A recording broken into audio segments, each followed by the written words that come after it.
that this is very hard to articulate because on the one hand there are some kind of more pragmatic reasons. I married your mother. Okay. She was Her father had a family business that while he was Amish, it was definitely always pushing the envelope Mm-hmm. on on on the Amish lifestyle. Mm-hmm. And so I and your mother, along with her siblings, kind of saw that this is that there's not a high level of commitment to the Amish way of life Mm-hmm. and what it means to be Amish in her family, in her parents. And so we naturally kind of said, well, let's be realistic. And so if this Amish business is using technology, then we will too. Okay. And so there's that pragmatic reason, okay? But but beyond that, there was also always there.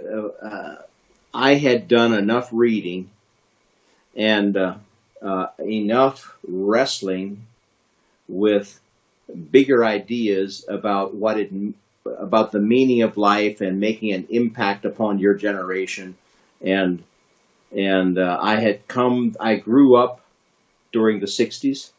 I saw flower power Mm-hmm. come to rise and the hippie generation, and then that kind of like morphed into the drug culture, and and the Amish response was, let's isolate ourselves. And there was something within me that says, I don't want to be a part of the running away and hiding, but I want to be a part of a solution, a proactive solution, not a passive let's run away and hide Hmm. to the social ills of our culture, Hmm. and to to engage in that capacity almost like required you to leave the Amish. Hmm. Okay. So that's the best way I can articulate it. Mm-hmm. Yeah. So it's one part practical and one part philosophical Yeah, to a yeah, degree. Yeah. Yeah. Okay. But was there what was your decision to leave the Amish? Was that do you think it was and is understood by your parents? Do they understand why you left and so on, or and do they kind of wish that they could have left as well, or how do you how is this viewed today? some of the darkest months of our lives were when my parents and my uncles and aunts, whom I highly esteemed, came to visit us because we were no longer Amish, to Mm. try to persuade us to return to the Amish. Okay. And and so there is no doubt that when you decide to leave the Amish, you cross the continental divide, Mm-hmm. and you're still on the same earth, but you're on the other side of the. But all the water flows the other direction now, Mm-hmm. and so has that changed over the years? It certainly has moderated and so on, but but to this day yet, I might walk. Your mother and I might walk into mom and dad's house, and if my Amish siblings are there, the conversation quiets down because there was Amish speak going on that is just not applicable if you're not Amish. Can you give me an example of Amish speak?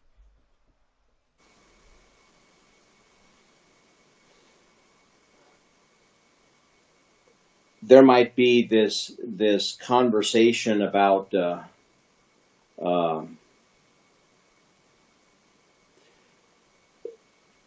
such and such a person. He bought an electric bicycle, Oh, I see. Okay. and there's this.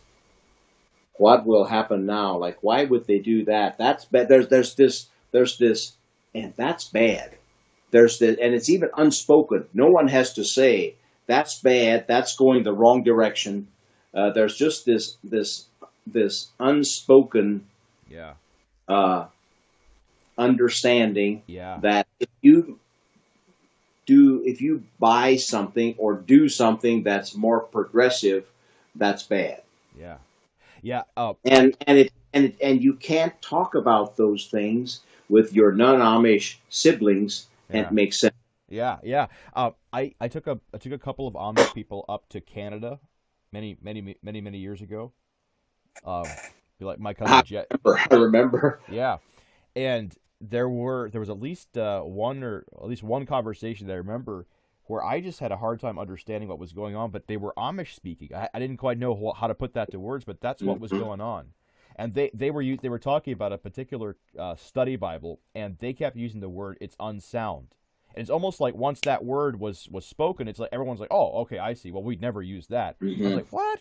Like, what does that even mean? And why would you dismiss an entire book, commentary because of that?" But that's all it had to be said. It's unsound, and they all understood it.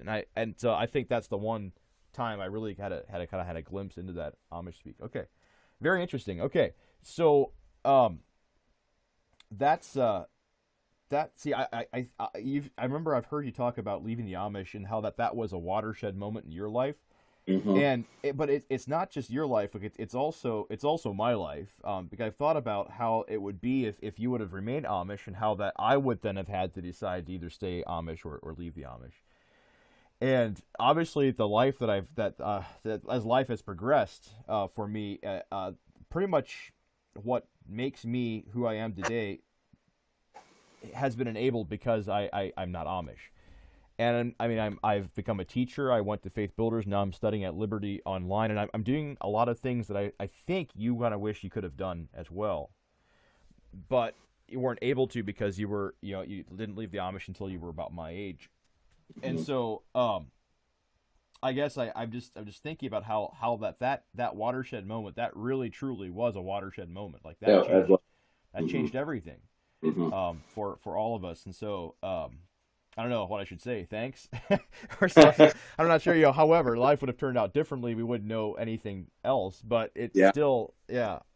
Because I'm yeah. It's I can see what you were saying about the IQ and always feeling maybe a little bit like your culture was putting a lid on top of your abilities. Like, and I can definitely see that. And feel that. I appreciate being able to actually to do what I think I'm actually good at. It's interesting. Okay. Actually, here's the only. I'd make an observation there that you never were Amish, Yeah. so you can't actually even grasp this reality of what it would be like if there were a certain set of norms and such intense social pressure that while you actually don't just conform your behavior, you conform your thinking. Hmm. You're used to thinking freely. You're used to like allowing your intellect to be inquiring and seek answers. Yeah. Right. When you're Amish, you are not allowed the freedom to think and seek answers, or at least it's going to be an academic exercise.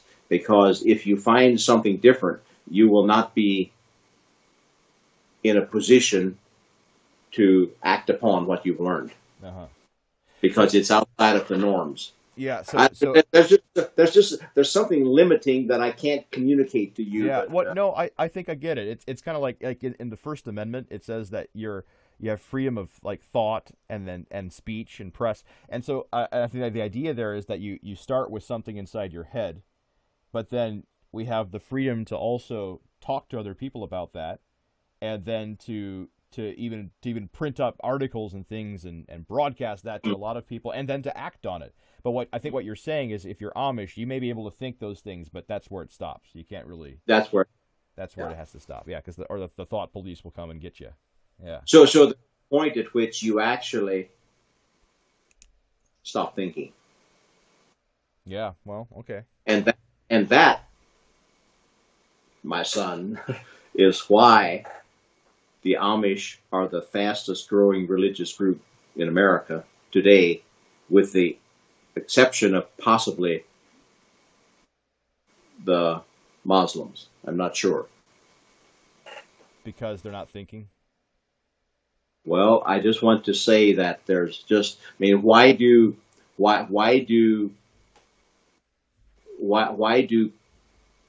young people grow up? Bright young people who stop asking questions, conform to the norms, and perpetuate it all for another generation. That's a good question.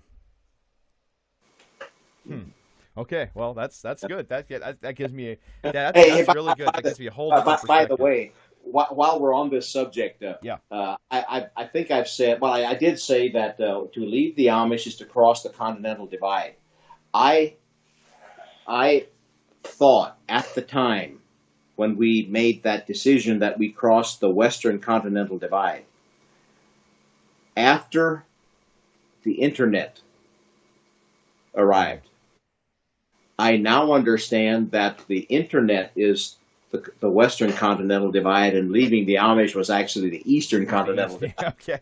Okay, yeah. There's greater social change brought about in our lives by the rise of the internet and the digital era than to sell a horse and buggy and buy a car. Really? You would say that in your lifetime that the internet has had a bigger impact than leaving the Amish has?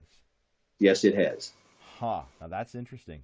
See, that's very hard for me to understand again, because I've grown up with the internet basically. Mm-hmm. I don't even understand what that's like. What, when you plan a trip by going to AAA to get the tour books?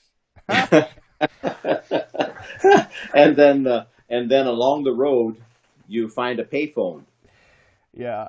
And while the family is stewing in the vehicle that doesn't have air conditioning or it's too expensive to run the thing, Dad is at a payphone trying to call hotels out of the AAA.